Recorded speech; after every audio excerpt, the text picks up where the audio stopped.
اللهم صل على محمد وعلى آل محمد كما صليت على إبراهيم وعلى آل إبراهيم إنك حميد مجيد. اللهم بارك على محمد وعلى آل محمد كما باركت على إبراهيم وعلى آل إبراهيم إنك حميد مجيد.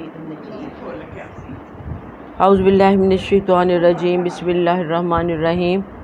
رب اشرح لی صدری ویسر لی امری واحلل عقدۃ من لسانی یفقہوا قولی. اللہم انفعنا بما علمتنا وعلمنا ما ينفعنا وزدنا علما. وعن انس رضی اللہ عنہ قال قال ابو طلحہ لأم سلیم قد سمعت صوت رسول اللہ ضعیفا عارف فیہ الجوع فهل عندك من شيء؟ فقالت نعم.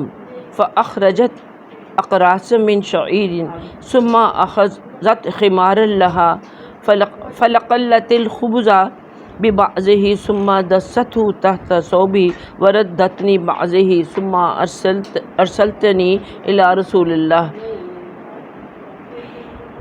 فذهبت به فوجدت رسول الله جالسا في المسجد ومعه الناس فقمت إليهم فقال رسول الله أرسلك أبو طلحة؟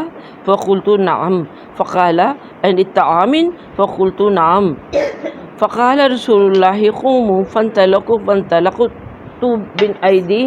بين أيديهم حتى جئت أبا طلحة فأخبرته فقال أبو طلحة یا ام سلیم قد جاء رسول اللہ بالناس وليس عندنا ما نطعیہم فقالت اللہ ورسولہ عالم. صدق اللہ العظیم.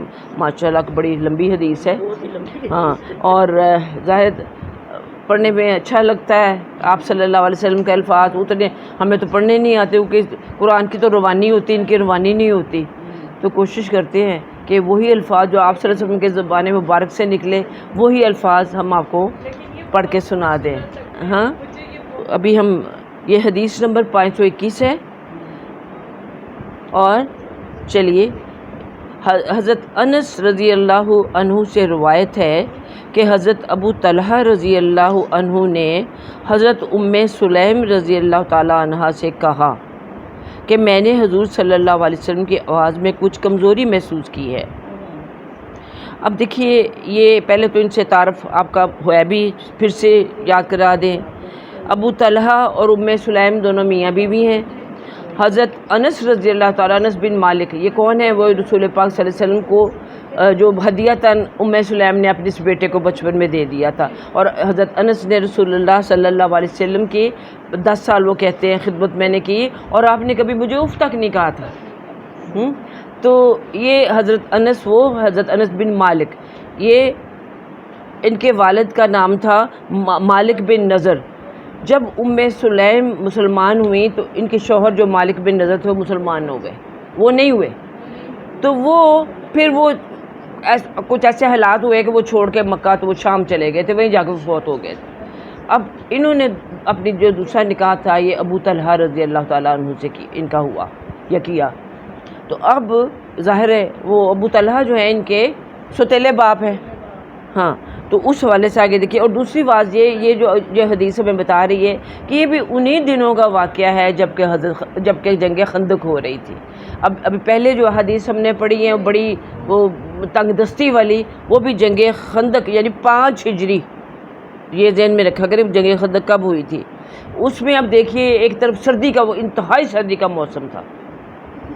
دوسرے یہ کہ ہر وقت یعنی یہ دشمن کا وہ خطرہ کیا تھا، وہ حملہ آور ہونے کو. تو اس لیے تو اپنے بچاؤ کے لیے انہوں نے دیکھا تھا کہ مدینے کے 2 طرف پہاڑ ہیں، ایک طرف ان کی جو بلڈنگز اور باغات وغیرہ ہیں، ایک سائڈ جو تھی وہ کھلی تھی، اور وہ کچھ 3.5 میل کی جگہ تھی، یعنی وہ کھلا تھا، یہاں سے حملہ آور آ سکتے تھے.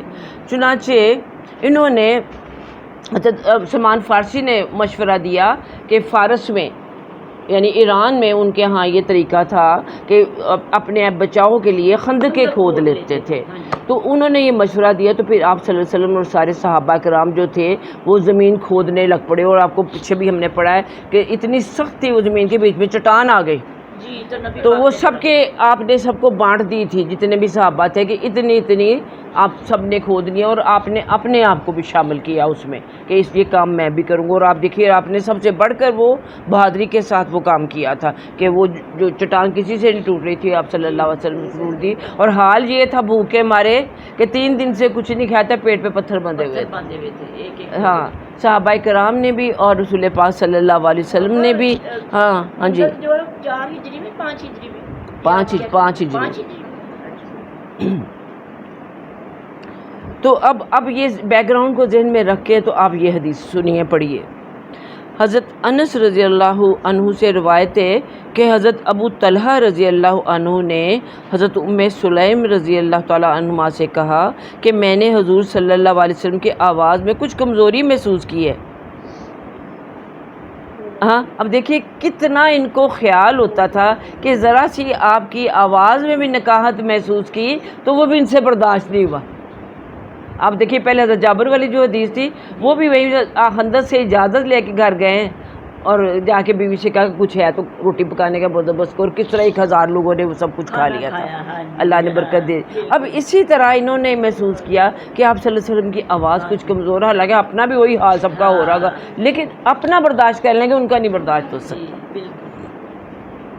تو انہوں نے اپنی بیگم سے کہا کہ میرا خیال ہے کہ بھوک کی وجہ سے یہ جو کمزوری تھی آپ کی آواز میں بھوک کی وجہ سے تھی, کیا تمہارے پاس کوئی چیز ہے یعنی کھانے کی؟ انہوں نے کہا کہ ہاں. تو انہوں نے جو کی چند روٹیاں نکالی, یہ جو قراس جمع اس کی ہے, قرص کہتے ہیں چھوٹی چھوٹی روٹیاں, ٹکیاں جس طرح ہم کو کہتے ہیں کہ نہیں. تو انہوں نے جو کی چند روٹیاں نکالیں, پھر اپنا ایک دوپٹہ لے کر ایک کنارے میں روٹیاں وہ لپیٹی, پھر اس کو میرے کپڑوں کے نیچے چھپا کر. کون کہہ رہا ہے؟ حضرت انس کہہ رہے ہیں کہ وہ روٹیاں ام سلیم نے, میری والدہ نے ایک دوپٹے کے پلو میں جیسے وہ لپیٹی, اور پلو کو انہوں نے یہاں چھپا دیا اور باقی دوپٹہ اوپر سے لپیٹ دیا, کسی کو پتہ نہ چلے کہ کوئی ہے اس کے پاس کھانے کی چیز, کہ چھپا کے خاموشی سے نبی صلی اللہ علیہ وسلم کے پاس یہ لے جائے. وہ خود بتا رہے ہیں. اچھا ہاں تو انہوں نے ایک کنارے میں روٹی لپیٹی, تو پھر اس کو میرے کپڑوں کو نیچے چھپا کر دوپٹے کا وہ جو کچھ حصہ میرے اوپر ڈال دیا. پھر مجھے رسول اللہ, بچے سے تھے دوپٹہ سا جیسا بھی انہوں نے ڈال دیا ہوگا, پھر مجھے رسول اللہ صلی اللہ علیہ وسلم کی خدمت میں بھیجا. میں وہ لے کر گیا تو آپ صلی اللہ علیہ وسلم مسجد میں تشریف فرما تھے اور آپ کے ساتھ اور لوگ بھی تھے. میں ان کے پاس جا کر کھڑا ہو گیا. پس مجھے رسول اللہ صلی اللہ علیہ وسلم نے فرمایا, یعنی سب کے سامنے موجود ہے سب لوگ, میں جا کے کھڑا ہو گیا, بچہ کھڑا ہو گیا جیسے ابھی نہ کچھ بول نہیں رہے, جا کے کھڑے ہی ہوئے ہیں. تو کھڑے ہو کے دیکھ کے تو نبی صلی اللہ علیہ وسلم دیکھیے کیا کہتے ہیں کہ تمہیں ابو طلحہ نے بھیجا ہے؟ میں نے کہا کہ جی ہاں. آپ صلی اللہ علیہ وسلم نے فرمایا کیا کھانے کے لیے؟ میں نے کہا جی ہاں. تو رسول اللہ پاک صلی اللہ علیہ وسلم نے فرمایا اپنے ساتھیوں سے کہ اٹھو, بس وہ سب چل دیے. یعنی پہلے بھی آپ نے یہ دیکھا کہ آپ اکیلے نہیں جاتے تھے, اور آپ کو اللہ کی ذات پہ اتنا یقین اور بھروسہ تھا, پتہ تھا کہ تھوڑا سا بھی ہے نا, وہ جو آپ کہتے ہیں نا جاگ لگانے کی, تو وہ جاگ لگا دوں گا اپنی برکت کی, تو اس میں اضافہ ہو جائے گا. اچھا وہ سب اٹھ کر چل دیے. اب میں ان کے آگے آگے چلتا رہا اپنے گھر کی طرف, یہاں تک کہ میں اپنے گھر میں انہیں ابو طلحہ کے پاس پہنچ گئے. یعنی آگے آگے جا کے میں نے ان کو جا کے اطلاع دی کہ رسول پاک صلی اللہ علیہ وسلم اپنا سارا لشکر لے کر آ رہے ہیں. ابو طلحہ نے کہا کہ اے ام سلیم, دیکھیے آپ کی میں بھی ہے غلطی, اب ابو کی جگہ ام سلیم کر لیں نا.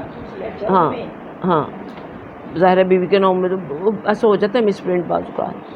ابو طلحہ نے کہا کہ اے ام سلیم, حضور صلی اللہ علیہ وسلم لوگوں کے ساتھ تشریف لے آئے اور ہمارے پاس اتنا کھانا نہیں جو ہم ان سب کو کھلائیں. تو انہوں نے کہا کہ اللہ اور اس کا رسول خوب جانتے ہیں, یعنی معاملہ پھر اللہ کے سپرد کریں, وہ جانتے ہیں, وہ خود ہی نپیڑ لیں گے اس معاملے کو. اب ہم کیا کریں, ہم سے جو کچھ ہمارے تھا ہم نے کر لیا. ابو طلحہ چلے یہاں تک کہ حضور صلی اللہ علیہ وسلم سے جا ملے. اب دیکھ ابو طلحہ گھر ہیں, بیٹے نے آ کے اطلاع دی ہے کہ وہ آ رہے ہیں سارے کے سارے, تو یہ اب گھر سے نکل کو ان کی استقبال کے لیے چل دیے. اب یہ نہیں کہ وہ آئیں گے دیکھی جائے گھر میں بیٹھ کے پریشان ہو رہے ہیں یا آپس میں میاں بیوی لڑ رہے ہیں کہ اب کیا ہوگا یہ، یعنی اب تصور کریں اگر ہمیں پتہ چلے نا کہ مہمانوں کے اتنے آ رہے ہیں، اتنے مزید بھی ان کے ساتھ فلانا وہ پوری فیملی لے کے آ رہا ہے، بہت گھبرا جائے گی۔ ہاں تو ہم وہی پریشان ہو جاتے کہ اب کیا بنے گا، ہاں یا کوئی انیکسپیکٹڈلی آ جاتا ہے اس طرح سے۔ لیکن ان کا دیکھیے انہوں نے کہا معاملہ اللہ پہ چھوڑے، تو ہمیں یہ سیکھنے کی چیز ہے کہ ہم بھی ان حالات میں معاملہ اللہ پہ چھوڑ دیا کریں کہ اللہ تو نے مہمان بھیج رہا ہے، تو ہی بندوبست کر۔ اللہ ہی پوری ڈالے گا۔ اور ہمارے پاس تو ابھی وسائل بھی ہوتے ہیں عموماً، ہم اپنے لیول پر بات کریں، ہاں سیکھنے کی چیز ہے۔ جن کے پاس اتنے وسائل نہیں ہیں یا وہ کہ فوری طور پر کوئی بندوبست کرتے ہیں، دیکھیے یہ ہمارے عام لوگ بھی جو ہوتے ہیں یہ بیچارے کیا کرتے ہیں، کیونکہ مہمان اچانک آتے بھاگیں گے، آپ ہم سے کوئی چیز لیں گے یا وہ کہیں گے کہ ہمیں اتنے پیسے دے دیں قرض تاکہ ہم مہمانوں کے لیے کچھ کر سکیں۔ تو الحمدللہ ہمارے پاس وہ ہے، لیکن ہمیں سیکھنا تو چاہیے نا۔ اب سیکھنے کی بات یہی ہے کہ ہم ایسے معاملات جو ہیں ہم اللہ پہ چھوڑ دیں کہ اللہ برکت دے گا۔ تو برکت اللہ تبھی دیتا ہے جب ہماری نیت اچھی ہوتی ہے، ہماری نیت میں اخلاص ہوتا ہے۔ اگر ہماری نیت میں اخلاص ہے اور ہم مصیبت سمجھ لیں کہ یہ کیا ہو گیا، تو اس کے بعد کتنی پڑھ کے پھوکے ماریں کچھ نہیں ہوگا۔ ہاں اچھا، اب ان سے یہاں تک کہ وہ حضور صلی اللہ علیہ وسلم کی یعنی ان کی ملاقات جو ان کی پیشوائی کے لیے آگے جا کے ان کو ویلکم کرنے کے لیے ان سے جا ملے۔ حضور صلی اللہ علیہ وسلم ان کے یعنی ابو طلحہ کے ساتھ تشریف لے آئے، یہاں تک کہ گھر میں دونوں داخل ہوئے۔ رسول اللہ صلی اللہ علیہ وسلم نے فرمایا کہ اے ام سلیم، اب یہاں پھر اس کو کریکٹ کر لی ابو سلیم نے، ام سلیم جو تمہارے پاس ہے وہ میرے پاس لے آؤ، یعنی جو بھی تمہارے پاس کھانے کا ہے چیز وہ میرے پاس لے آؤ۔ وہ وہی روٹیاں لے کر آئے تھی، وہی وہ پلو سے کھولی ہوں گی اور آپ سے اس کی خدمت پیش کر دی۔ رسول اللہ صلی اللہ علیہ وسلم نے اس کے ٹکڑے کرنے کا حکم دیا روٹیوں کا۔ ام سلیم رضی اللہ تعالیٰ عنہ نے اس پر گھی کی کپی نچوڑ دی، اب گھی جو کپی جو ہوتا ہے وہ اس کے اوپر نچوڑ دی، جو گھی جتنا بھی ہوگا، اور بس کیا کہ ان روٹیوں کو سالن والا بنا دیا۔ اب گھی کیا ہوتا ہے، ایک قسم کا چپڑی روٹی کیا ہوتی ہے، بغیر سالن کے بھی انسان کھا سکتا ہے، کوئی نرم ہو جاتی ہے وہ۔ تو پھر رسول اللہ صلی اللہ علیہ وسلم نے اس کے بارے میں وہ کہا جو اللہ تعالیٰ نے چاہا، یعنی دعائے برکت فرمائی۔ اب کن الفاظ سے آپ نے دعا فرمائی، جو اللہ نے چاہا آپ کی زبان سے الفاظ وہ کہلوائے، آپ نے وہ الفاظ ادا کیے اور اس کھانے میں ان روٹیوں میں برکت اللہ تعالیٰ نے ڈال دی۔ پھر فرمایا 10 آدمیوں کو کھانے کی اجازت ہے۔ پس ابو طلحہ نے ان کو اجازت دی، پس انہوں نے کھایا۔ اب گھر والوں نے کہا کہ 10 لوگ کھا سکتے ہیں، تو آپ صلی اللہ علیہ وسلم نے کہا ٹھیک ہے۔ تو 10 لوگ آئے، انہوں نے کھانا کھایا یہاں تک سیر ہو گئے، پھر نکل گئے۔ پھر مایا 10 کو اور کوئی اجازت۔ اس کا دوسری جو روایت اس میں یہ مل رہا ہے کہ یعنی پتہ چلتا ہے کہ گھر کا گھر چھوٹا تھا، وہ ہزاروں لوگ تو ایٹ اے ٹائم آ بھی نہیں سکتے، اور پھر اگر 20-30 بھی ہوں تو بہت ہوتے ہیں، تو وہ 10 ہی آ سکتے تھے۔ لیکن نبی کریم صلی اللہ علیہ وسلم کے جو نماز جنازہ پڑھائی گئی تھی تو آپ کو پتہ ہے 10 لوگوں نے پڑھی تھی نا، کہ اتنا چھوٹا سا اجازت تھا عائشہ کا حجرہ جو تھا۔ اچھا، پھر یہاں تک کہ تمام نے کھانا کھا لیا 10 کر کے، اور سب سیر ہو گئے کہ سیر ہو گیا، کیا لفظ ہوتا ہے، سیر ہوتا صحیح۔ اچھا، لوگوں کی تعداد اب 70 یا 80 تھی، ہاں، اور ایک روایت میں یہ الفاظ ہیں کہ 10 داخل ہوتے اور نکلتے رہے، یہاں تک کہ ان میں سے کوئی ایسا نہ رہا جو داخل نہ ہوا ہو اور اس نے کھایا اور سیر نہ ہوا ہو۔ پھر اس کھانے کو جمع کیا گیا تو وہ اسی طرح تھا جیسا کہ کھانے سے پہلے تھا، یعنی اتنے کا اتنا۔ اور ایک روایت میں ہے، اب دیکھیں روایت مختلف ہو گئی کہ 10 نے کھایا، یہاں تک کہ ایسا 80 آدمیوں نے کیا۔ پھر حضرت صلی اللہ علیہ وسلم نے بعد میں تناول فرمایا۔ اب پہلی حدیث جو ہم نے پڑھی تھی اس میں تھے کہ سب کو کھلانے کے بعد آپ صلی اللہ علیہ وسلم نے کھانا کھایا۔ اب اگرچہ نبی صلی اللہ علیہ وسلم دیکھیے ان کو ہی دیکھ کے تو کھانے کے اہتمام کیا گیا تھا، لیکن آپ صلی اللہ علیہ وسلم دیکھیے وہ کیپٹن تھے نا اس شپ کے، اور جو شپ کا کیپٹن ہوتا ہے وہ جب تک سارا کرو جو ہے اس کو سیفٹی نہیں دیتا وہ خود جہاز سے نہیں اترتا۔ تو آپ صلی اللہ علیہ وسلم نے بھی اینڈ میں کھانا کھاتے تھے تاکہ سب کھا لیں۔ اب دیکھیے آپ اس سچویشن میں چلو جیسے بھی ماڑے موٹے ہم آپ کے اب سمجھیں کہ بتانے والے، اگر ہم فرض کریں ایسی سچویشن ہو تو آپ کیا چاہیں گی کہ میں پہلے کھانا کھاؤں یا بعد میں کھاتے ہیں آپ چاہیں گی پہلے کھائیں، لیکن میں نہیں چاہوں گی کہ میں آپ سے پہلے کھاؤں. جی جی ہاں، کیونکہ جو وہی بات ہے، جو لیڈر ہے، امیر ہے، اس کا کام باقیوں کی کفالت، ان کو دیکھنا، ان کی خبر گیری ہے. بے شک. حالانکہ ضرورت ان کو تھی، باقی ان کی ضرورت کو دیکھ کر ہی تو سارا اہتمام کیا گیا. تو لیکن اس سے ہمیں یہی دوسرا سبق ملتا ہے کہ جو لیڈر یا امیر ہوتا ہے اس کو بعد میں کھانا چاہیے. تیسری بات ہم نے یہ نوٹ کی نا حدیث میں کہ جو یعنی میزبان ہوتا ہے گھر والا، وہ اینڈ میں کھاتا ہے. جی ہاں، ہم تو کہتے ہیں بھی آئیے آپ بھی ہمارے ساتھ بیٹھے، لیکن عموماً ہم دیکھتے ہیں کہ میزبان کچھ سروس میں لگے ہوتے ہیں، اور کچھ وہ یہی ہوتا ہے دل میں کہ چلو یہ تسلی سے کھا لیں، میں بعد میں کھا لوں گی. ہاں، یہ ہم کہتے ہیں کہ ہمیں بھوک نہیں، واقعی نہیں ہوتی، پکا کے بھوک اڑ گئی ہوتی ہے. تو یعنی یہاں سے آداب یہی ہیں کہ وہ جو میزبان ہیں وہ بعد میں کھائے. اور میں میزبان بعد.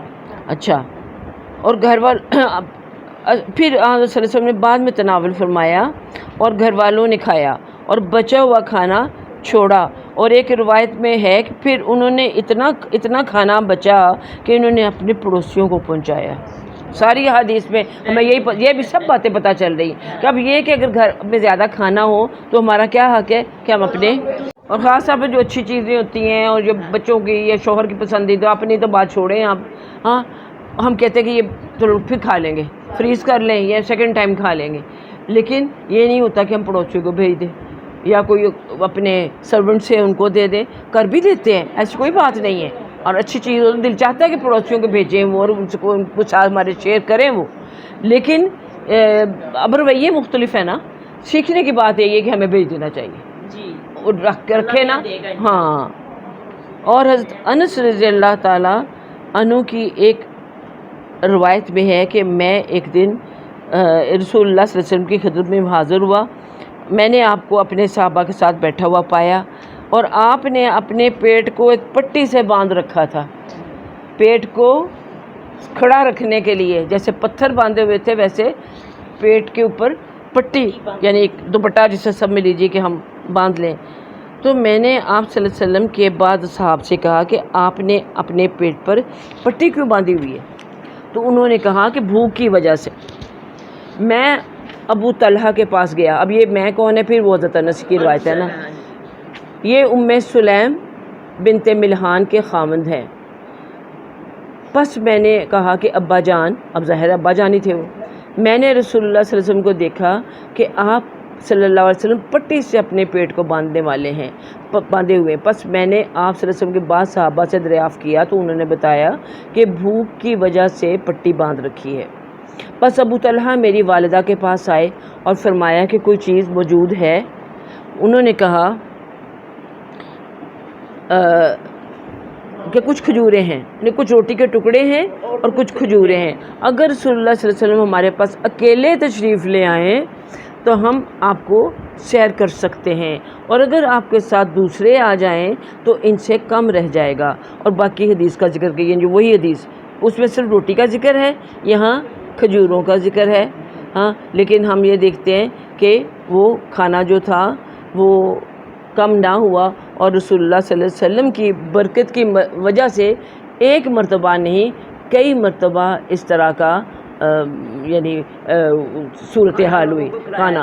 اور دوسری چیز، بعض میں پڑھ رہی تھی کہ بعض جو ہیں ہمارے بزرگ یا ہمارے انہوں نے یہ کہا کہ ایسا اتنی زیادہ برکت یا اس طرح سے کیسے ہو جاتا تھا، اور یہ لوگ جو ہیں یہ اتنے کم کھانا ان کے پاس تھا اور اتنی مشقت کے یہ کام کرتے تھے. اب آگے پڑھیں گے تو دل لرز جاتا ہے ایک حدیث اور آگے ذات الرقاع کے بارے میں. وہ تو کن حالات میں کہ پاؤں چھالوں سے بھرے ہوئے ہیں، منہ درخت پتے کھا کے ان کے یہ حال، وہ کچھ مطلب کچھ بھی نہیں ہے، 3 دن سے ایک وہ ذرا برابر بھی منہ میں کچھ چیز. تو یہ زندہ کیسے رہتے تھے؟ آخر یہ ایک چیز ناممکنات میں سے نظر آتی. پھر اتنا کام کرنا بڑی بات ہے کہ ان حالات میں. تو وہ جو حضرات کا کہنا ہے کہ یہ اللہ تعالیٰ نے یہ جو صحابہ کرام کا ایک جو گروہ تھا، اس کو کہتے ہیں وہ قدسی گروہ تھا.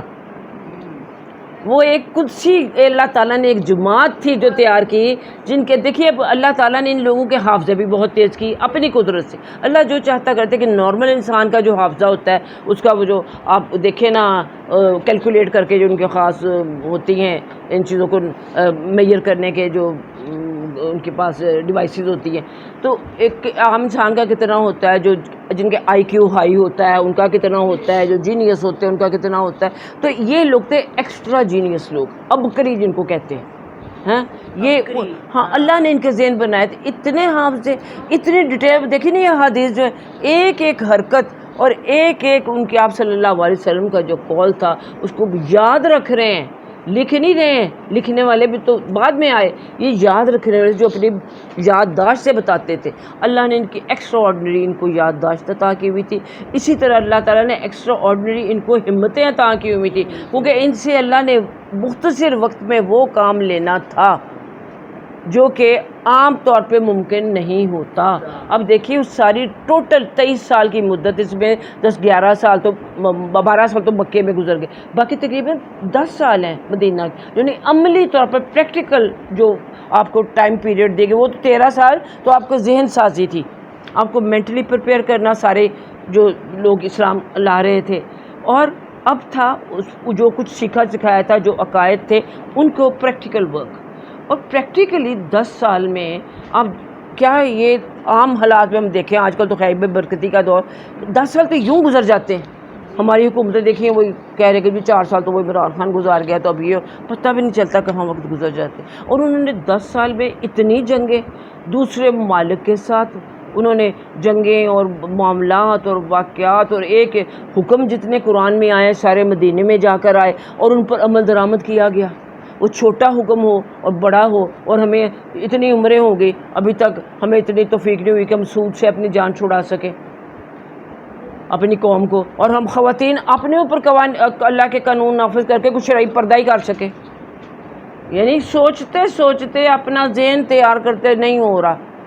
اور وہاں کیا ہوا تھا کہ جب پردے کے حکام آئے تھے تو ساری رات مدینے کی بستی میں دیے جلتے رہے، اور کیوں دیے؟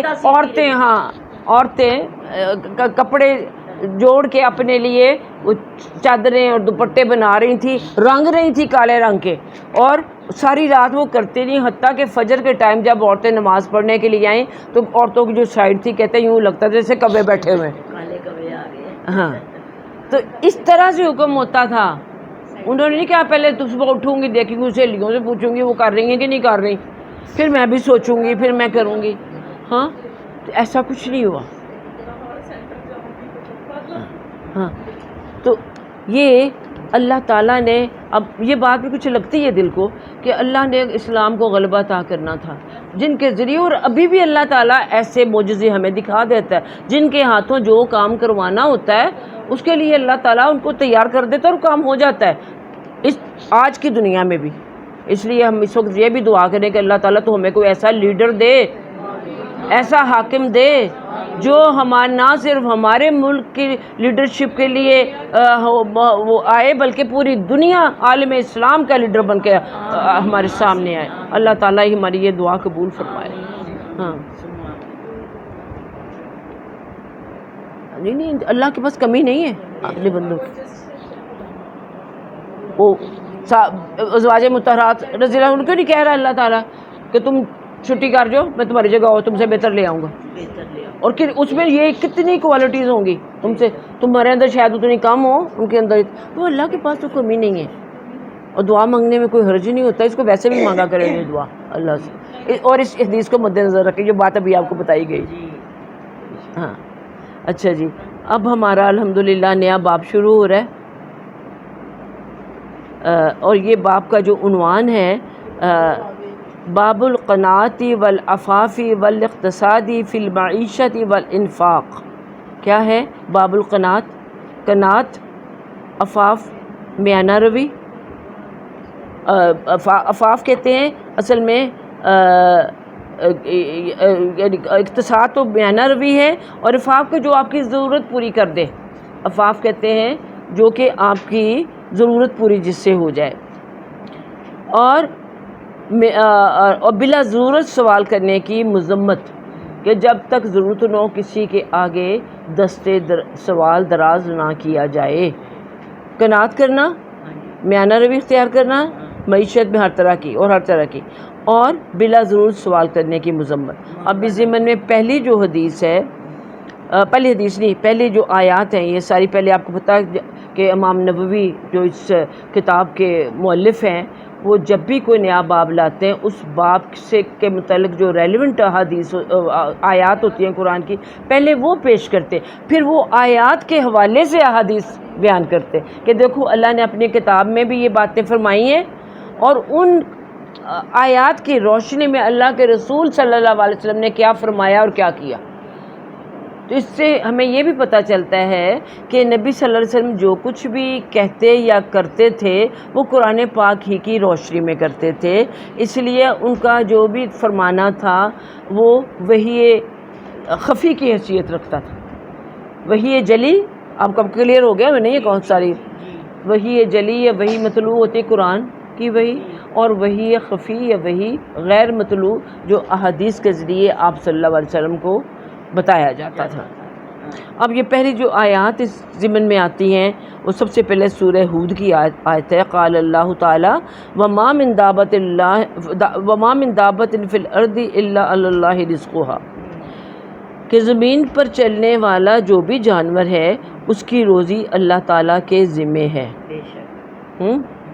اللہ نے جو بھی اپنی مخلوق پیدا کی ہے اس کی روزی بھی اللہ نے اس کے ساتھ ہی پیدا کی ہے.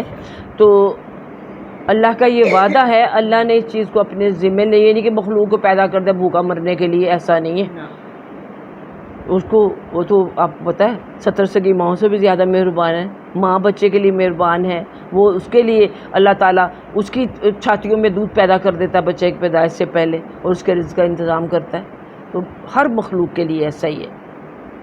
تو اس لیے ہمیں رزق کے معاملے میں کبھی تنگی یا شکوہ نہیں کرنا چاہیے، اللہ پہ بھروسہ کرنا چاہیے اور اللہ کے اس وعدے پر ہمیں یقین رکھنا چاہیے. پھر دوسری آیت جو ہے یہ ہمیں سورۃ البقرہ کی آیت ہے.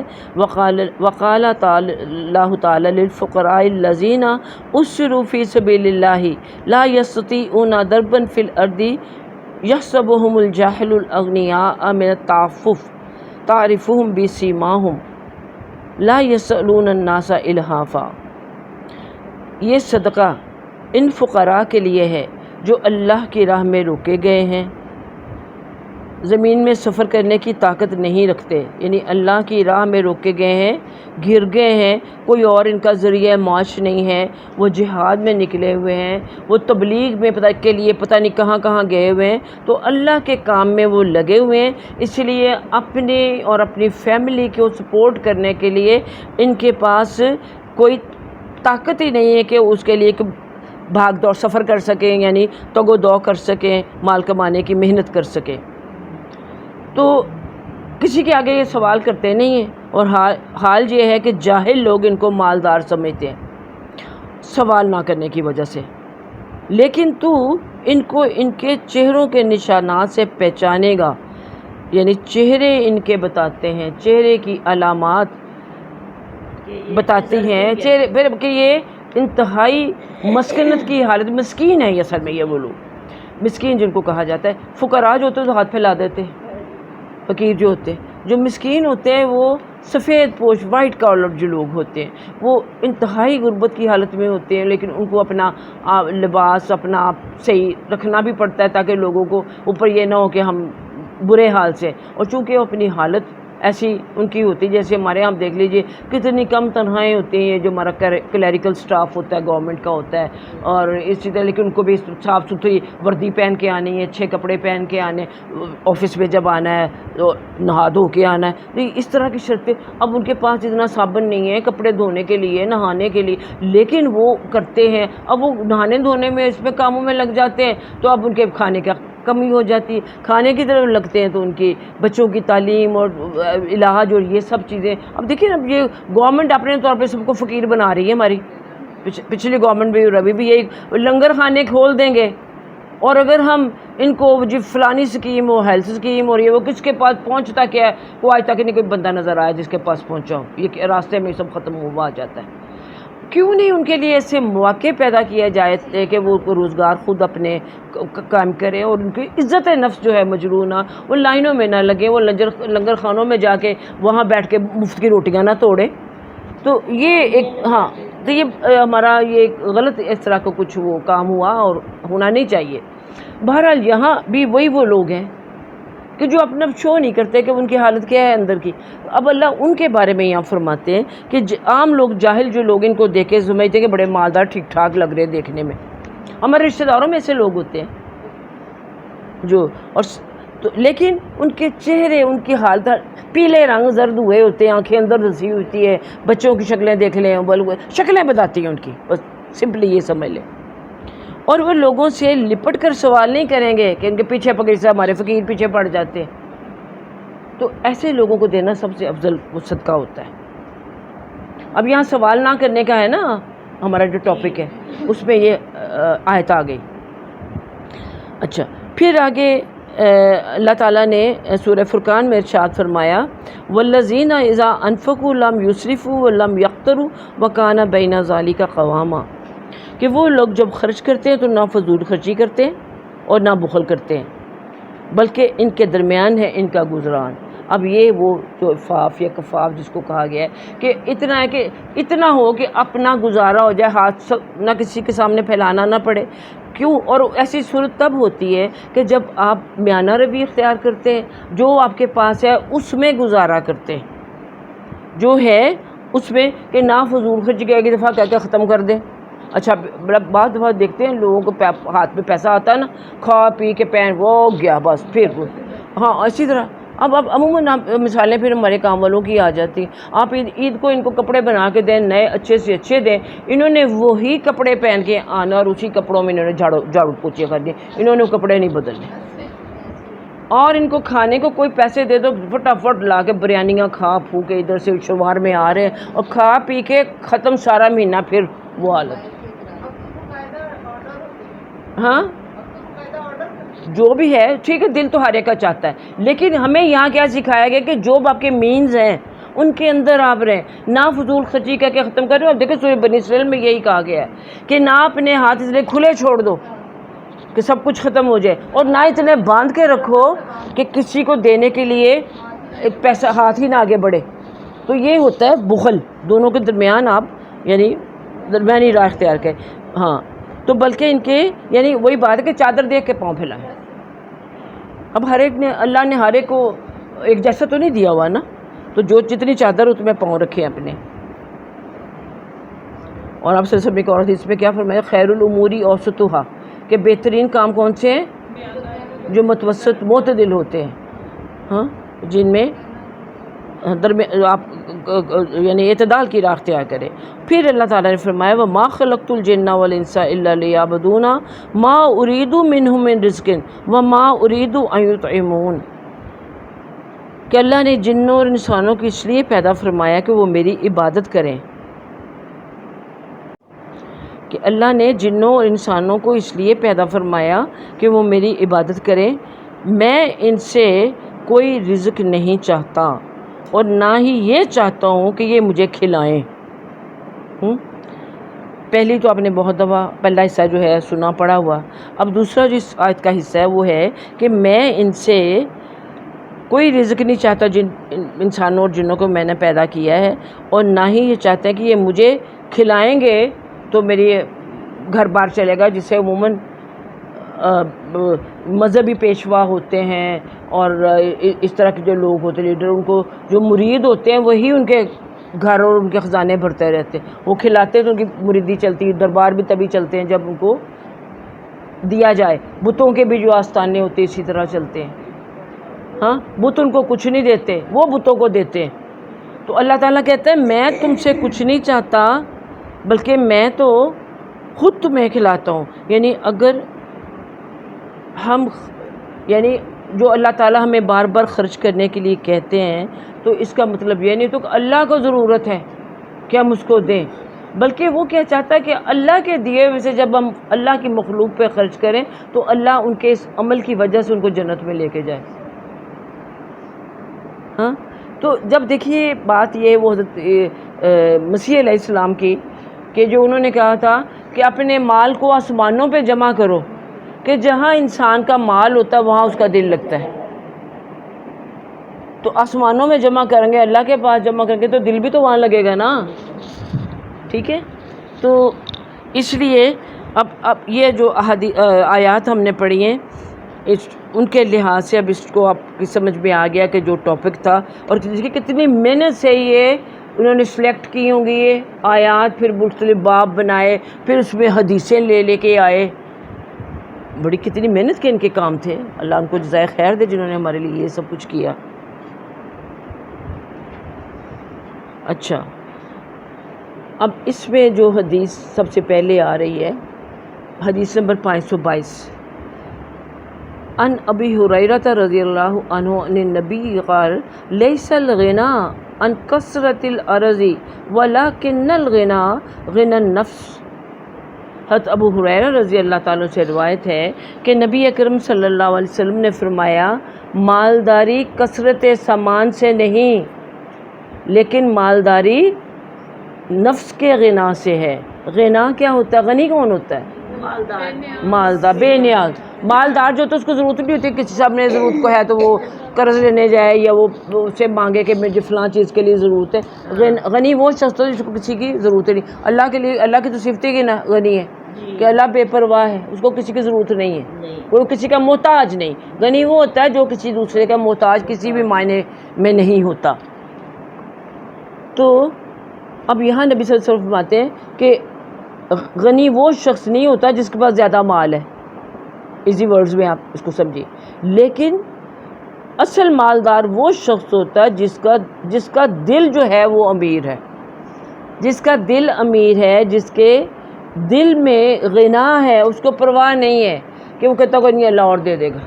اور آپ اکثر دیکھیے کہ کبھی ایسا موقع آئے کہ جب کوئی مجاہدین کے لیے جیسے فوجیں لڑائی ہوئی 65 کی 71 کی، تو غریب لوگوں نے آگے بڑھ کر کس طرح دیا کہ وہ ساری عمر کی کمائیاں جو حج کے لیے جمع کی ہوئی تھی وہ دے رہے ہیں. ڈیم فنڈ کے لیے دیکھ لیجئے، یہ کوئی بھی نیکی کے کاموں میں یہ لوگ آگے بڑھتے ہیں. امیر لوگوں تو 100 ضرورتیں ان کو یاد آتی ہیں. ان کو پتہ ہے بس جو روٹی کھانی شام کو، جو جسے صبح دی وہ شام کو بھی دے دے گا. یہ ہوتا ہے دل کا غنا.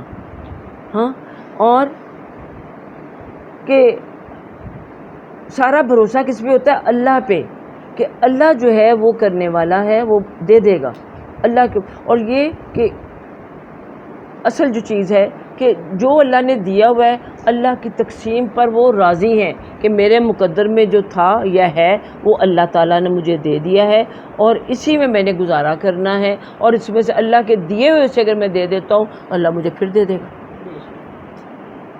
اور اس بات پہ وہ اللہ کا شکر کرتا ہے. 2 وقت کی روٹی بھی مل جاتی ہے تو شکر ہی شکر ہے.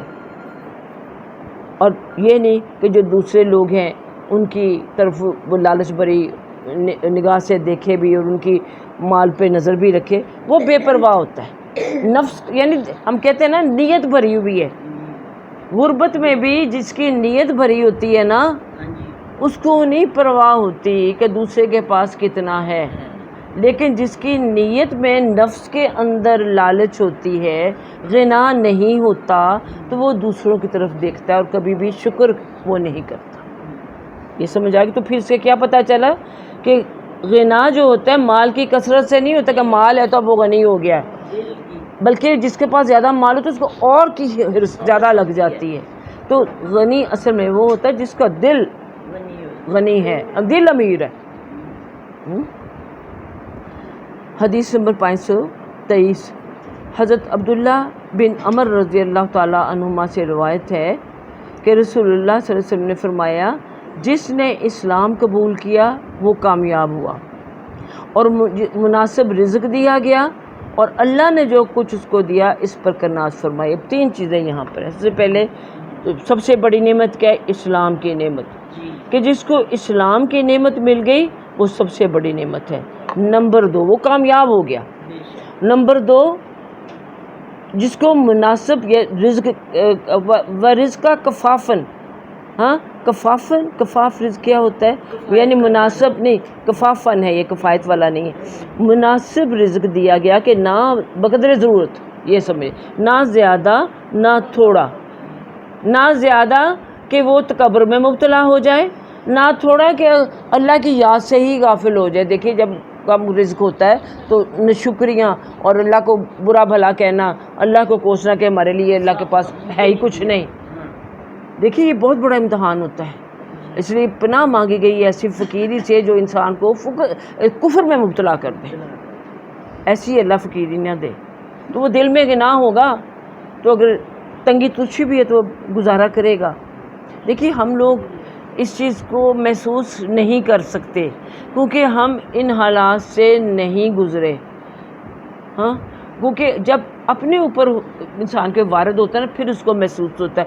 ابھی آنے سے پہلے وہ صبح ہمارے ابھی لائٹ کی وجہ سے پانی بھی ٹینکی خالی، پانی کوئی نہیں آ رہا تھا، قطرہ قطرہ کر کے میں نے جمع کیا بڑی مشکل سے، اور میں نے وضو کیا، تو اس وقت پھر احساس ہوئی قطرہ قطرہ جو میں نے جمع، اتنا ٹائم لگا کے جمع کیا جگ کے اندر اور اس سے وضو کیا، اور ایک بار آزاد ہوئے، تین بار، یہ بھی ہے پانی کم ہونا، آپ ایک مرتبہ بھی اعضاء اپنے دھو سکتے ہیں، ٹھیک ہے، تین کی بجائے 3 سے زیادہ بار نہیں دھونا چاہیے۔ تو اس وقت مجھے فوراً ان لوگوں کا خیال آیا کہ یہ پانی تھوڑا سا ہے، تھوڑے سے میں نے کیا ہے، اللہ کا پھر شکر ہے، پھر صاف ستھرا، جی وہ گندا پانی جانوروں والا، کیڑے مکوڑوں والا، کچڑ والا، وہ اس کو پینے پہ مجبور۔ دیکھیے وہ لوگ کتنے ہیضے میں مبتلا ہو رہے ہیں کیونکہ مجبور ہیں وہ پانی پینے کے لیے، ہاں۔ تو جہاں کہیں بھی پانی کی قلت ہوتی ہے، اب دیکھیے ان کی زندگی کا پورا مشن ہی ہوتا پانی لے کے آنا۔ اب پہاڑی مقامات میں دیکھیے دیجیے، ادھر دیکھیے کتنے 3 گھڑے عورتوں نے اٹھائے تھے، کہاں دور چشمے وہاں سے پانی لے کر آتے، سارا دن پانی لانے میں، اور اللہ نے ہمیں یہ نعمت دی ہوئی، اور ہم کتنا ضائع کرتے ہیں۔ باہر ممالک میں آپ جاتے ہیں وہاں بھی کتنا سونگ کے پانی استعمال کرتے ہیں لوگ، وہ بل دیتے ہیں، ہاں بل دیتے ہیں اتنا کم پانی، اور یہاں ہمیں اللہ تعالیٰ نے اتنا وافر پانی دیا ہے، اور نہ ہم ڈیم بنا پا رہے ہیں کہ اس پانی کو روک لیں، نہ ہم اپنے گھروں میں اپنے پانی کو روک رہے ہیں کہ ہم اسی طرح وہ گاڑیاں بھی دھل رہی ہیں اسی صاف پانی کے ساتھ، ہر کام ہو رہا ہے، چل رہا ہے، اور کوئی ہمیں احساس ہی، نلکے کھلے ہیں تو کھلے۔ اب آتے میں نے سارے گھر کے پہلے صبح نلکے کھولے تھے، قطرہ پانی، پھر سب کو چیک کیا ہے کہ بند کر رہی ہوں کہ نہیں میں، کہ یہ نہ کہ پانی آ جائے تو پھر کھلا رہا ہے جیسے لائٹوں کو ہوتا ہے، ہاں۔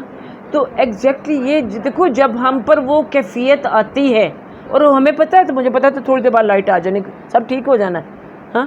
تو جب اب محسوس انسان اس وقت کرتا ہے جب کہ اس کے اوپر وہ وارد ہو۔ اب ہمارے حکمران اگر وہ ٹھنڈے کمروں میں اور عیاشیوں میں بیٹھے ہوئے، کس کو درد ہوگا عوام کا؟ کسی کو بھی نہیں، وہ ہو سکتا ہی نہیں ہے، میں بتاتی ہوں مجھے نہیں ہو سکتا، ان کو کہاں ہوگا؟ جی اس طرح پانی ظاہر برش کرنا ہے، نلکا کھلا ہوا جتنی دیر برش کر رہے ہیں، ہاں شیو کرنی ہے، برش کرنا، نلکا کھلا ہے، بند کرنا ہمیں مشکل لگتا ہے۔ چلیے، تو یہ اللہ کی نعمتوں کی قدر ہمیں سکھا رہی ہیں یہ احادیث، اور اللہ کے جو مل جائے اس کے اوپر شکر کرنا سکھا رہی ہیں۔ تو پہلی چیز 3 بتائی گئی، اسلام سب سے بڑی نعمت۔ نمبر 2 مناسب جس کو رزق دیا گیا کہ نہ، یعنی جو جس سے ضروریات پوری ہو رہی ہیں، اور اللہ نے جو کچھ اس کو دیا ہے اس پر قناعت کی توفیق بخشی، قناعت فرمائی، یعنی قناعت کرنے کی توفیق بخشی۔ قناعت کی توفیق بھی اللہ ہی بخشتا ہے۔ یہ اللہ سے دعا کریں کہ اللہ جو کچھ بھی دیا ہے اس میں ہمیں گزارا کرنے کی اور قناعت کرنے کی توفیق دے، کہ تاکہ ہم کسی کے آگے ہمیں نہ تو ہاتھ پھیلانے کی نوبت نہ آ جائے کہ اتنا ہم کر لیں اور دوسروں سے پھر اپنی ضرورتوں کا اظہار یہ کر کے ہمارے پاس ہے نہیں، ہم کیا کریں، تو یہ ہو گیا وہ ہو گیا۔ تو یہ حدیث ہمیں یہی چیزیں سکھا لی ہیں کہ ہمیں قناعت اللہ سے اس کی دعا کرنی چاہیے۔ ہم وہی بار بار وہی حدیث آ جاتی ہیں اور وہی دعائیں جو ہم کرتے ہیں، اللہم انی اسألک نفسم بکا مطمئنہ تؤمن بلقائک و ترضی بقضائک و تقنع بعطائک، تقنع کہ جو قناعت کرے جو کچھ تو نے عطا کیا ہوا ہے اس کے اوپر، کہ میرے مقدر میں یہی ہے، اسی میں نے گزارا کرنا ہے، اور میں نے کسی دوسرے کی طرف آنکھ اٹھا کے نہیں دیکھنا کہ اس کے پاس اتنا زیادہ میرے پاس کیوں نہیں ہے، بلکہ دنیا کے معاملے میں نیچے دیکھنا چاہیے کہ جو جن کے پاس کم ہے وہ کیسے گزارا کر رہے ہیں۔ حدیث نمبر 524، حضرت حکیم بن حزام رضی اللہ تعالیٰ عنہ سے روایت ہے۔ یہ حضرت حکیم بن حزام جو ہیں یہ حضرت خدیجہ رضی اللہ تعالیٰ عنہ کے بھتیجے تھے اور مالدار بھی تھے۔ دیکھیے یہ ان کے پاس ہی تھے نا، یہ آپ کے حضرت زید بن، میرے ذہن میں یہ ان کا نام آ رہا تھا انس کا، حضرت زید جو تھے یہ انہوں نے ان کو، زید کو حضرت حکیم بن حزام نے خریدا تھا اوقاس کے بازار میں اور اپنی پھوپھی حضرت خدیجہ کو دے دیا تھا۔ حضرت خدیجہ رضی اللہ تعالیٰ نے یہ حضرت زید کو بطور غلام نبی کے صلی اللہ علیہ وسلم کی خدمت میں پیش کر دیا تھا۔ اب یہ وہ حکیم بن حزام ہے۔ دیکھیے جب میں آپ کو ان کی تھوڑا سا بتاؤں نا جن کا مجھے پتہ ہوتا ہے تو آپ کو بھی یہ یاد رکھنا چاہیے بار بار اس کو ریلیٹ کرنے کے لیے کہ کون تھے، کیونکہ تو دوبارہ کبھی آپ کو اللہ موقع دے پڑھنے کا یا سننے کا تو آپ کو یاد آ جائے۔ حضرت حکیم بن حزام رضی اللہ تعالیٰ عنہ سے روایت ہے کہ میں نے رسول اللہ صلی اللہ علیہ وسلم سے سوال کیا کہ آپ صلی اللہ علیہ وسلم نے مجھے دیا، آپ سے سوال کیا تو آپ نے مجھے دیا، یعنی سوال کیا، کچھ آ کے طلب کیا مال، آپ صلی اللہ علیہ وسلم نے دے دیا۔ اب یہ اس زمانے کی بات ہے جب کہ مسلمانوں کے فتوحات کا شروع ہو گئی ہوئی تھی، مال غنیمت آنا شروع ہو گیا تھا، لوگ آپ صلی اللہ علیہ وسلم کے پاس آتے تھے، اپنی ضرورتیں پیش کرتے تھے، مال طلب کرتے تھے، آپ دے دیتے تھے۔ اب یہ بتایا میں نے شروع میں آپ کو کہ حکیم بن حزام کو غریب نہیں تھے، اس کے باوجود ہرس تھی مال کی، تو نبی صلی اللہ علیہ وسلم کے پاس آئے، سوال کیا تو خود ہی بتا رہے ہیں آپ نے مجھے دے دیا۔ میں نے پھر سوال کیا، میں نے کہا اور بھی چاہیے، کچھ لوگ ہوتے ہیں ان کو تسلی نہیں ہوتی، آپ نے پھر مجھے دے دیا۔ پھر میں نے آپ سے سوال کیا، یہ تیسری مرتبہ، پھر آپ نے مجھے عنایت فرمایا، اور پھر تیسری مرتبہ دے بھی دیا اور ساتھ نصیحت بھی عطا فرمائی۔ اور نصیحت کیا کی؟ اے حکیم، یہ مال سرسبز، میٹھا اور شیریں ہے، کہ یہ جو مال ہوتا ہے یہ بڑا ہی دل پسند ہوتا ہے، بڑا ہی میٹھا ہے، بڑا اچھا لگتا ہے، آنکھوں کو بھی اور دل کو بھی بھاتا ہے، یعنی سرسبز اور میٹھا جو کہا ہے نا۔ جس نے اس کو یعنی مال کو دل کی سخاوت کے ساتھ لیا تو اس کے لیے اس میں برکت ڈال دی گئی۔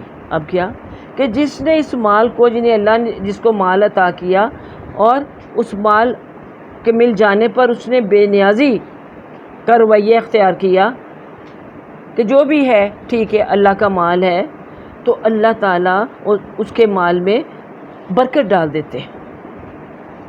بات سمجھ میں آئی کہ جس کو مال ملا تو اس نے اس کو شکر کیا تو اللہ، اور کہا کہ ٹھیک ہے میرے لیے کافی ہے۔ اب اس کے دل میں بے نیازی نہیں تھی نا، کہ ایک دفعہ مل گیا 3 دفعہ تسلی ہو جائے، پھر مانگا، دیکھ رہے ہیں کہ آگے اتنا سارا ہے تو اور بھی مل جائے۔ اب دیکھ لیجئے اسی طرح یہی ہوتا ہے کہ جب آپ دیکھتے ہیں نا کوئی چیز کسی کے پاس ہے، فرض کریں اس دن ہماری دعا کے دن ہی جب ہم نے وہ باکسز بنوائے ہوئے تھے تو وہ اپنے تو آپ ہمارے تو جو لوگ مطلب وہ ظاہر ہے ہم میں سے بھی کہتے ہیں، ظاہر ہے زیادہ ہوتے ہیں کہ ہر ایک کا دل چاہتا ہے کہ ایک سے زیادہ بڑھ کے اس کو مل جائے، ہوتے عموماً زیادہ ہی، لیکن میں اپنی بات ایسی کسی کی بات کر رہی ہوں، اپنی سرونٹ ہی تھی، اب وہ ہے بھی نہیں، ایک اس کو دے دیا، پوری فیملی کے کتنے فیملی ممبرز ہیں، اس سے زیادہ اب کیا کریں؟ تو اس نے کہا کہ ہم تو 4-5 فیملیز ہیں، میرے سسرال والے ہم سارے اکٹھے رہتے ہیں، میرے دیور دورانی، میری ساس فلانے، تو کیا جواب دیا تھا؟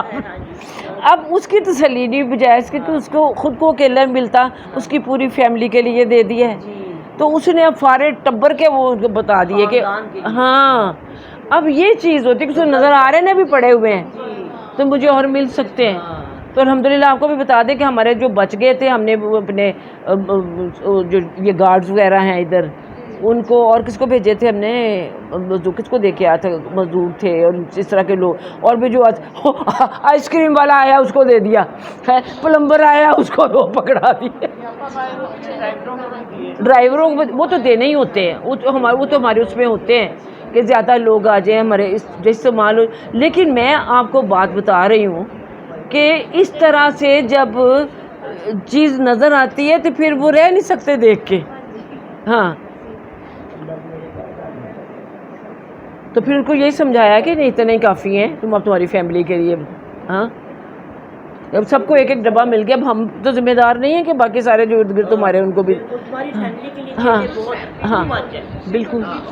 ہاں. اور دیکھیے پھر دوسری بات ہے کہ میرا ذاتی مال تو نہیں ہوتا. یہ سچی بات ہے، مجھے تو ان باتوں پہ ڈر بڑا لگتا ہے کہ ہم سے زیادتی نہ ہو جائے، کہ دینے کرنے میں یہ بڑی ذمہ داری آپ میرے پر ڈال چھوڑتے ہیں. ہاں فاروق مجھے خدا کے واسطے معاف کر چھوڑا کریں، اللہ واسطے معاف کر دیں. اگر ہم نہیں انسان ہے، وہ اس سے غلطی ہو سکتی ہے، زیادتی ہو سکتی ہے. اپنے دل میں اپنا ہی بچہ ایک سے دوسرا کہتا ہے میں نے کھانا ہے، تو کوشش ہوتی ہے کہ اپنا بھی حصہ ڈال لیتے ہیں. اس لیے ہم اس میں کہ تاکہ اگر ہم کھا بھی جائے، کیونکہ ہمیں تو نظر آ رہا ہوتا ہے نا گھر کے اندر. ہاں تو ظاہر سرونٹس بھی دیکھ رہے ہوتے ہیں، ان کو تو دینا ہی ہوتا ہے. ہاں بہرحال آگے چلیے، بات ہم دل کے گناہ کی کر رہے ہیں.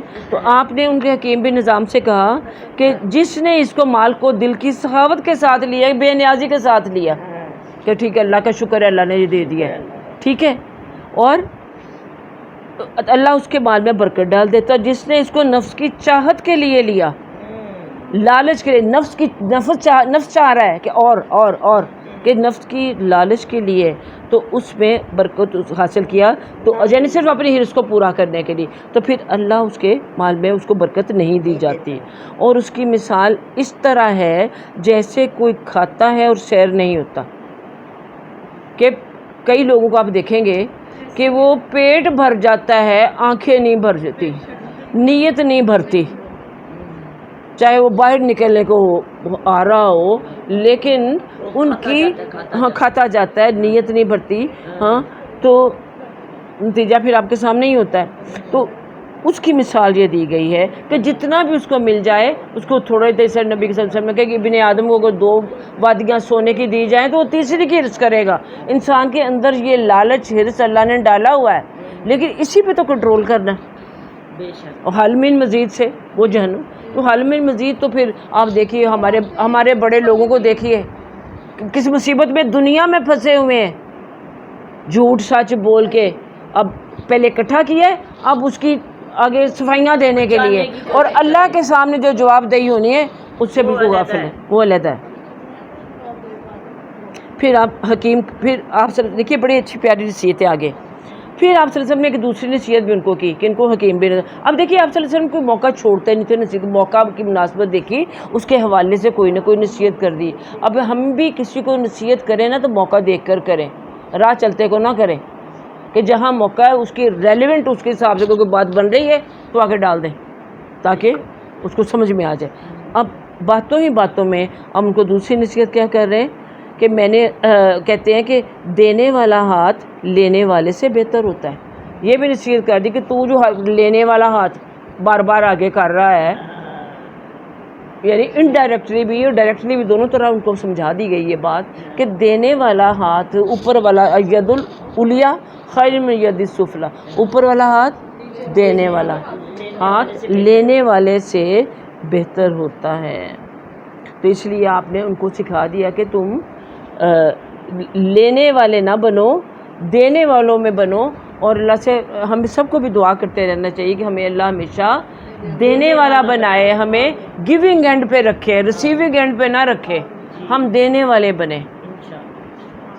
اور دینے میں صرف مال دولت ہی نہیں ہوتا، آپ جو اچھا مشورہ دینا بھی، اچھی نصیحت کرنا بھی، یہ بھی دینا ہی ہوتا ہے.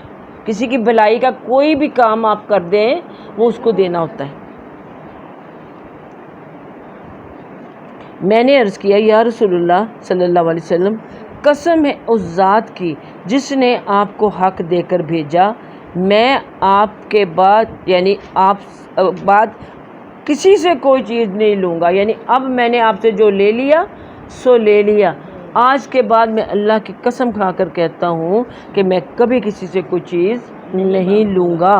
اب یہ نصیحت پر دیکھیے کس طرح عمل فوری انہوں نے مدرآمد کی، حالانکہ دل میں لالچ تھا تو یہاں تک نوبت آئی ہوئی تھی نا، لیکن آپ صلی اللہ علیہ وسلم کی نصیحت اثر کر گئی اور یہاں تک کہ میں دنیا سے رخصت ہو جاؤں۔ چنانچہ حضرت ابو بکر صدیق رضی اللہ عنہ حکیم کو یعنی حکیم بن حزام کو ان کا عطیہ دینے کے لیے بلاتے۔ اب رسول پاک صلی اللہ علیہ وسلم دنیا سے رخصت ہو گئے، انہوں نے کہا جب تک کہ میں دنیا سے نہ چلا جاؤں میں نہیں مانگوں گا۔ نبی صلی اللہ علیہ وسلم دنیا سے چلے گئے، ابو بکر کا زمانہ آ گیا، فتوحات بڑھی، مال غنیمت آئے، مال فے آئے، اس میں سے جو سارے مسلمان تھے، مہاجرین تھے، انصار، آپ کو پتہ ہے سب کو حصہ ملتا تھا، مہاجرین کو زیادہ ملتا تھا، وظیفے ان کے مقرر کر دیے گئے تھے۔ اب یہ دنیا میں اللہ تعالیٰ نے ان کو جو نعمتیں دی تھی کہ اب ان کو وظیفے ملنے شروع ہو گئے، تو ان کا حصہ جب بنتا تو اب جو بنا تو ابو بکر نے ان کو بلایا تو انہوں نے قبول کرنے سے انکار کر دیا۔ پھر حضرت عمر رضی اللہ تعالیٰ عنہ کا زمانہ آ گیا، انہوں نے ان کو عطیہ دینے کے لیے بلایا تو تب بھی انہوں نے قبول کرنے سے انکار کر دیا۔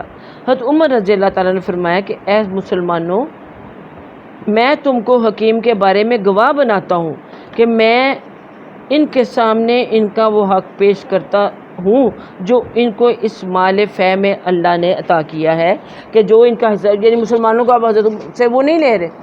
حضرت عمر تو بڑے دیانتدار اور پکے تھے اپنے معاملے میں، انہوں نے کہا کہ یہ نہیں لے رہے تو اس مال کا کیا کروں؟ تمام مسلمانوں کو گواہ بنا کے کہا کہ میں حکیم کے معاملے میں تمہیں گواہ بناتا ہوں کہ جو ان کا حصہ بنتا تھا مال فے میں مال فے آپ سمجھتے ہیں نا، آپ غنیمت کے علاوہ، تو میں ان کو دے رہا ہوں لیکن وہ دے لینے سے انکار کر رہے ہیں۔ چنانچہ حکیم رضی اللہ تعالیٰ عنہ نے نبی اکرم صلی اللہ علیہ وسلم کے بعد اپنی وفات تک کسی سے کچھ نہ لیا۔ تو اس سے بھی ہمیں کیا سبق ملتا ہے کہ انہوں نے اپنا طرز عمل تبدیل کر لیا، دل کے اندر ان کے وہ حرص تھا، لالچ، جو بھی، اس کو سائڈ پہ رکھ کے نبی کریم صلی اللہ علیہ وسلم سے، چونکہ یہ لوگ محبت بہت کرتے تھے تو آپ صلی اللہ علیہ وسلم کی نصیحت پر عمل کیا اور اپنی یہ عادت چھوڑ دی، اور یہ ہی راستہ جو ہوتا ہے کہ آپ کے پاس مال چلا آ رہا ہو اور آپ اس کو قبول نہ کریں، اس کو نہ لیں، یعنی کیوں؟ اس لیے کہ انہوں نے نبی صلی اللہ علیہ وسلم کے سامنے یہ بات کہی تھی، بعد میں کہتے چلو وہ آپ چلے گئے ہیں اور اب تو ادھر سے مل ہی رہا ہے تو لے لوں، کوئی حرج نہیں ہے، لیکن نہیں، یہ اس کو کہتے ہیں یہ عزیمت کا راستہ ہوتا ہے، یہ فضیلت کا راستہ ہوتا ہے کہ آپ اپنا جو حق ہے اس کو بھی دوسروں کو دے دیں یا نہ لیں، کیونکہ اس بات میں وہ جمے رہیں۔ ہاں، اب اس طرح نبی کریم صلی اللہ علیہ وسلم نے کی حدیث ہے کہ جو شخص صبر کا رویہ اختیار کرنا چاہتا ہے اسے اللہ تعالیٰ صبر عطا کر دیتے ہیں، اور جو غنا اختیار کرنا چاہتا ہے اللہ اسے سخی بنا دیتے ہیں۔ تو یہی ہمیں اس حدیث سے پتہ چلا کہ انسان نفس کا غلام یعنی خواہشات کا غلام نہ بن کے رہے، کیونکہ پھر خواہشات جو ہوتی ہیں ان کا سلسلہ تو کبھی ختم ہی نہیں ہوتا۔ تو اور اللہ تعالیٰ نے جو کچھ ہمارے مقدر میں لکھا ہوا ہے اس پر ہم قناعت کریں اور اسی پہ ہم گزران کریں، نہ زیادہ خرچ کریں نہ کم خرچ کریں۔ آخر دعوانا ان الحمدللہ رب العالمین، صدق اللہ العظیم، صدق رسولہ النبی الکریم، وصلی اللہ تعالی علی خیر خلقہ محمد وعلی آلہ وصحبہ اجمعین برحمتک یا ارحم الراحمین۔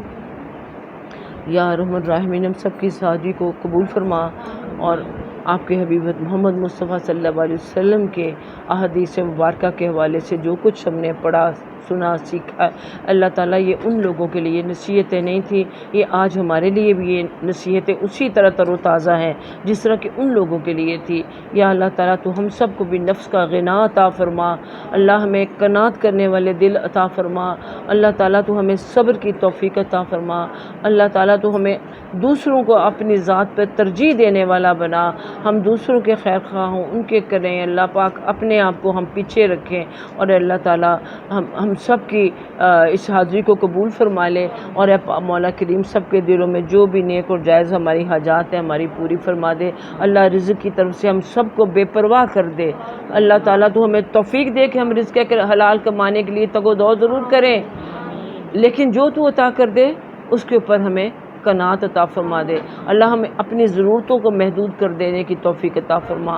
یا اللہ تعالیٰ وہ اس وقت وہ لوگ جو اس وقت یہ چولستان تھر میں کے علاقوں میں جو اللہ پاک ایک بوند بوند پانی کو ترس رہے ہیں، جن کی ساری زندگی کی جو کمائیاں ہوتی ہیں، ان کے جو مویشی ہوتے ہیں وہ ان کے سامنے ایڑیاں رگڑ رگڑ کر پیاس کے مارے مر رہے ہیں، یا الہ العالمین اپنی اس مخلوق پر ترس کھا، اور اللہ تعالیٰ تو جو ان کے لیے کچھ ان کی مدد کر سکتے ہیں، اللہ ان کے دلوں میں رحم ڈال ان کے لیے، اور ہماری حکومتوں کو دل میں رحم کر کے سب سے پہلے جواب دے یہ آپ کے حضور ہوں گے کہ یہ ان کی جو بھی جس صورتحال سے وہ گزر رہے ہیں، اللہ تعالیٰ تو ان کے اوپر رحم فرما یا ارحم الراحمین۔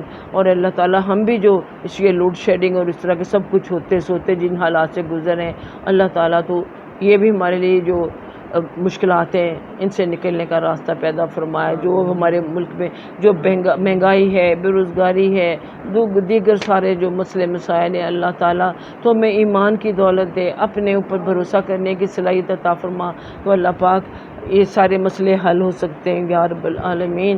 ہمارے گناہ معاف کر۔